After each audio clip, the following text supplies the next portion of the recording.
जय श्री महाकाल। धर्म सत्य चैनल पर आप सबका स्वागत है।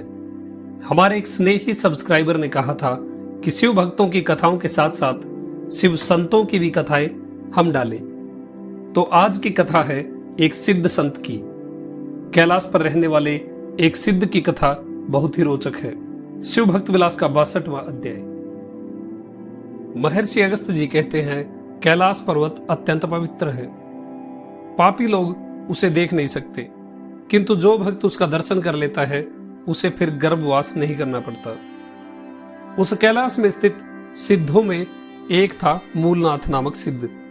शिव भक्त मूलनाथ में पर काया प्रवेश की शक्ति थी, अर्थात वो अपना शरीर छोड़कर दूसरे के शरीर में प्रवेश कर सकता था।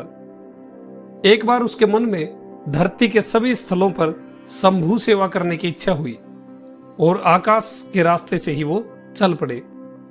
दूसरे सिद्धों ने कहा भी कि कैलाश से श्रेष्ठ कोई भी स्थान नहीं है, मत जाओ, लेकिन वो नहीं रुके और चल पड़े। केदार, काशी, गोकर्ण, मल्लिकार्जुन, श्रीकालहस्ती, अरुणाचल, वृद्धाचल, कांची, चिदंबरम में होते हुए शिव दर्शन करते हुए वो कावेरी के श्रेष्ठ तट पर आए।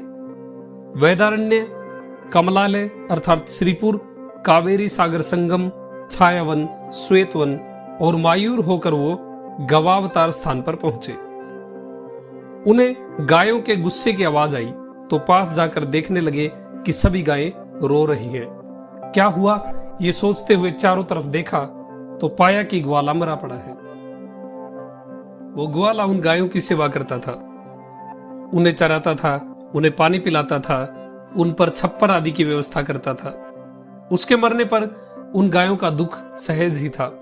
बछड़ा मरने पर जो हालत गाय की होती है, वही स्थिति उन गायों की उस ग्वाले के मरने पर हो रही थी।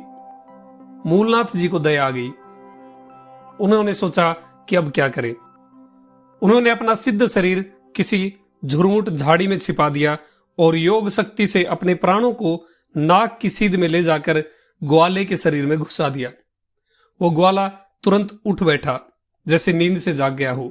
सब गायें प्रसन्न हो गई, मानो उन्होंने अमृत पा लिया हो। ग्वाला बने मूलनाथ जी ने शाम तक गायों को चराया और प्रदोष अर्थात संध्या होते होते गांव लौट गए। उस ग्वाले के शरीर में संस्कार थे ही, इसलिए बिना किसी से पूछे वो सीधे उनके घर में पहुंच गए।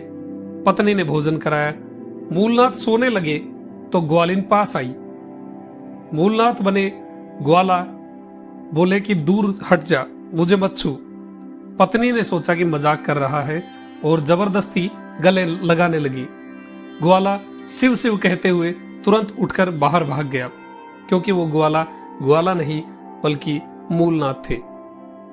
अब वो ग्वालिन बेचैन हुई सोचने लगी कि इसे कोई भूत प्रेत चढ़ गया है या पागलपन सवार हो गया है, नहीं तो भला ये विष्णु भक्त शिव का कथन क्यों कह रहा है।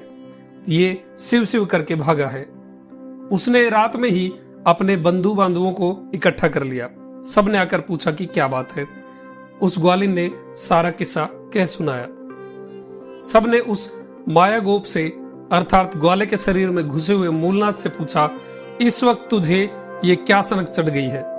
उसने जवाब दिया, मैं न पागल हुआ हूं न कोई भूत चढ़ा है, मुझे वैराग्य हो गया है।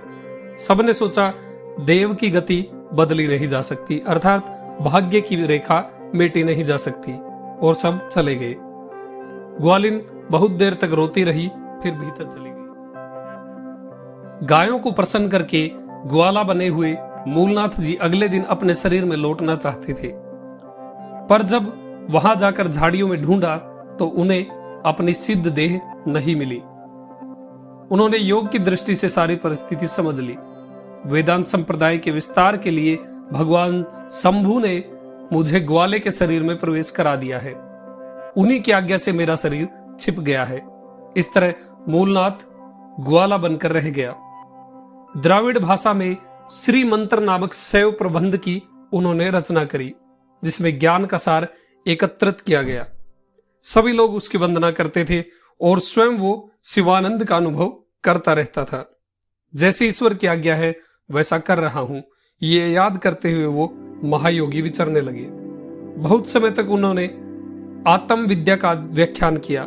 मुनीश्वर भी उनकी पूजा करने लगे थे।